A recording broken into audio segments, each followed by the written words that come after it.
Helper होते। अगर आपका बेटा प्रधानमंत्री होता तो क्या आप लाइन में पैसे लेने के लिए खड़ी होती? जरा सोचिए। मैं विक्रम बजाज फिर एक बार लेकर आया हूं खबरों के पीछे का रिसर्च और सच। इस देश में परिवार में एक बंदा पॉलिटिक्स में जाए तो परिवार में दूर दूर तक सारे के सारे पैसों के ढेर में खेलते हैं। तभी आज हमारे पास हैं एक ऐसे नेता जो देश की सियासत की सबसे ऊंची कुर्सी पर बैठे हैं, लेकिन उनका परिवार कैसी आम जिंदगी जी रहा है। नरेंद्र मोदी के बड़े भाई सोम भाई मोदी खुद तो मानते हैं कि वो नरेंद्र मोदी के भाई हैं, पर उन्हें पता है कि प्रधानमंत्री के लिए सिर्फ 125 करोड़ देशवासियों में से एक है। छोटे भाई पंकज भाई गुजरात सरकार के माहिती विभाग में साधारण सी नौकरी करते हैं। दूसरे बड़े भाई अमृत भाई एक प्राइवेट कंपनी में फिटर के तौर पर रिटायर हुए हैं। आज भी उनके परिवार में से किसी ने एरोप्लेन अंदर से नहीं देखा।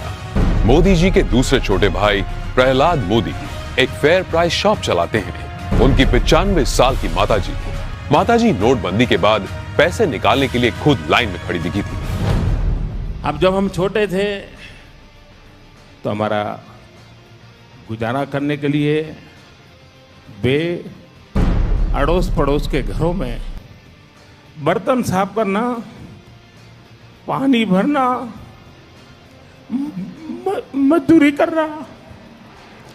आप कल्पना कर सकते हैं कि एक मां ने कितना कष्ट उठाया होगा। नरेंद्र मोदी के चचेरे भाई अशोक भाई 8 बाय 4 फीट के किराए की दुकान में पतंग पटाखे और नाश्ते बेचते हैं। बड़े चचेरे भाई भरत भाई एक पेट्रोल पंप पर अटेंडेंट हैं और उनकी पत्नी रमीला बहन वडनगर के अपने छोटे से घर में ही खाने का सामान बेचती है। मेरे देशवासियों, मैंने घर, परिवार, सब कुछ देश के लिए छोड़ा है।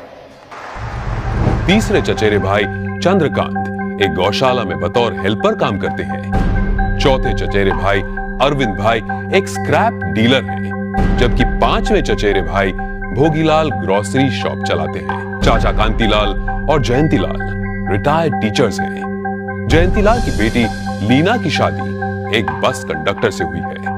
मतलब कि देश के प्रधानमंत्री का जीजा एक बस कंडक्टर है। अरे हम तो फकीर आदमी हैं, झोला लेके चल पड़ेंगे जी। परिवार को मोदी जी पर बड़ा गर्व महसूस होता है, लेकिन उन्होंने इस बात का कभी गलत इस्तेमाल नहीं किया। अब जरा सोचिए, दूसरी तरफ है यूपी के मुलायम सिंह यादव और अखिलेश यादव परिवार, जो सत्ता की खींचतान में अपने स्टेट, अपने लोग, अपनी जिम्मेदारियां और अपना होश तक भूल चुके हैं। गांधी परिवार जिसने अपने परिवारवाद से कितना बड़ा पॉलिटिकल एम्पायर खड़ा किया, और बिहार के लालू प्रसाद भी अरबों खरबों के घोटाले कर अपने खानदान को माला माल करते आए हैं। कश्मीर में भी लोगों का जो होना हो वो हो, लेकिन अब्दुल्ला परिवार के ऐशो आराम में कोई कमी नहीं आई। अब जरा सोचिए, नरेंद्र मोदी ऐसे कैसे प्रधानमंत्री हैं जो इतने बड़े पद पर होने के बावजूद अपने परिवार के लिए कुछ नहीं करते हैं? क्यों? जवाब साफ है, ये 25-50 लोग नहीं बल्कि 125 करोड़ भारतीय ही उनका परिवार है। 125 करोड़ देशवासियों में एक मोदी होगा, उससे ज्यादा कुछ नहीं हो। अपने आप को पूरी तरह खपा दूं, आहूत कर दूं, तो उससे बड़ा जीवन का आनंद क्या होगा।